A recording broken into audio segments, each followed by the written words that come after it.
How's it going, everybody? Welcome to We Do Tech. Now, a few days ago, I went to Rebel Tech. I got a bunch of stuff to review, and one of the things that I got to actually check out was from Trust Gaming. Now, I haven't really heard a lot about Trust before, but it looks like they're pretty new to South Africa. So they sent over one of their mechanical keyboards called the Kada. So I'm going to take a look at the Kada, see how it performs. It's a relatively budget mechanical keyboard with full RGB, which is awesome, as you guys know. So I'm going to take a look at the Kada, see if it's worth the price, see if it's worth buying, and I'm going to let you guys know. So with all of that being said, let's get into the review right after this. Do you live in South Africa and want to get yourself some awesome new gaming products? Well, go check out Rebel Tech. They have extremely low prices and they stock all the major brands like ASUS, MSI, Gigabyte, Corsair, and many more. So go check out rebeltech.co.za to go get the products you're looking for at a low price. So starting off, the Kada 890 is retailing for about 1,400 Rand on Rebel Tech here in South Africa, or about £60 on Amazon. Then taking a look at the design of the Kada, the body is made out of plastic with the top plate being out of metal to give the keyboard a strong sturdy design with minimal flex. On the sides of the top plate you get a clean silver cut frame, which does add a bit of contrast to all of the black.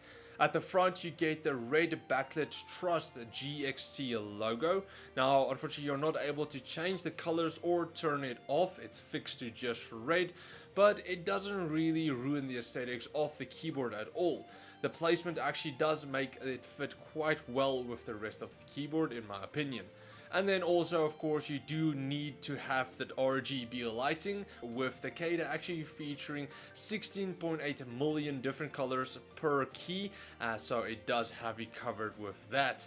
Moving on to the switches, the Kada features Ultima Red switches that has a guaranteed lifespan of over 50 million key presses. The Ultima Red switches features a linear response, so there is not any noticeable tactile bump when pressing down.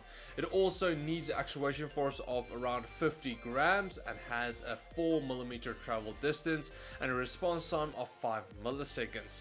The Ultima Red switches does feel exactly like Ceramics Red switches, and it does also feature the same Ceramics style stems, so it is a lot easier to get custom keycaps to fit on those switches if you would want to. But now here's a quick sound test of the Kada's Ultima Red switches for you guys.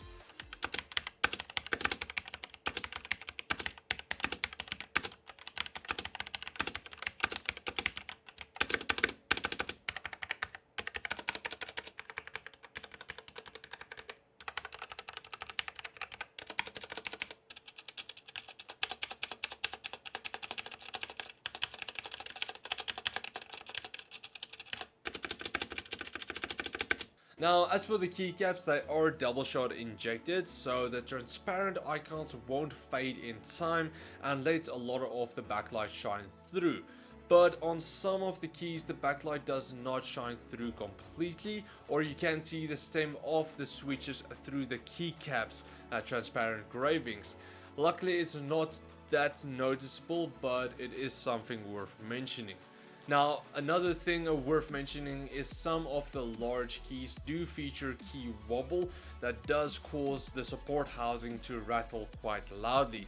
This can get a bit annoying if you do not have headphones on, and it's especially noticeable with this backspace key. As for anti-ghosting, the Kada features full N-key rollover, which allows you to press as many keys at a single time as you want, and all of those commands will be sent through and registered. As for some secondary functions, the Kada does have some pre-assigned media commands from F1 to F4, but those keys do not have any engravings on, which might be a good thing and a bad thing.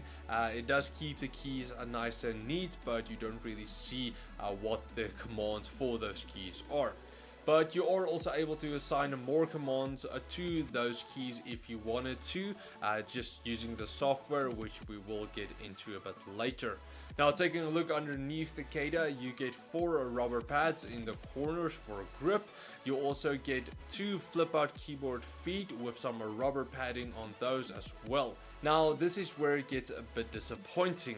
I've only had the keyboard for about 2 weeks now, and 2 of the rubber pads have already fallen off.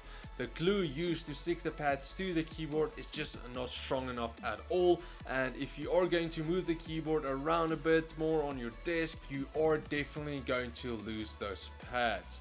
Moving on to the cable, the Kata has a 1.6 meter or 5.2 feet non-braided cable with a USB connection at the end. The cable is not too thick and is able to bend quite easily if you wanted to hide the cable around something. Now taking a look at the software, which you can go download from Trusted's website. The software allows you to create and edit 3 different profiles, where in each one you can adjust settings like the polling rate and also add custom commands to each of the 104 keys. You're also able to record your own macros with a single or a multiple key inputs and then link those commands to any of the keys. You are also able to get some media commands or some other shortcuts like my computer if you wanted to add that as well. Then as for lighting effects, this is where the Kata has you covered with 18 different effects, and you are also able to create your own custom effect if you wanted to. With most of these effects you can change the brightness, speed, direction and the color to get the right effect just for you. You can also either change the effects in the software, or a quicker way is to just do it on the keyboard itself. But now, as for some good and bad points about this keyboard after using it for a few weeks, I can say that the price does help out quite a lot, being not too expensive at about 1,400 Rand or about $60. It's relatively cheap, and also the lighting effects, the 18 different lighting effects is definitely a bonus. But now as for the bad ones, unfortunately, is the rubber pads that just fell off that quickly. I didn't even move the keyboard around that much and it did fall off, so that's definitely a bad one. And one of them that bothered me the most was that loud key rattle.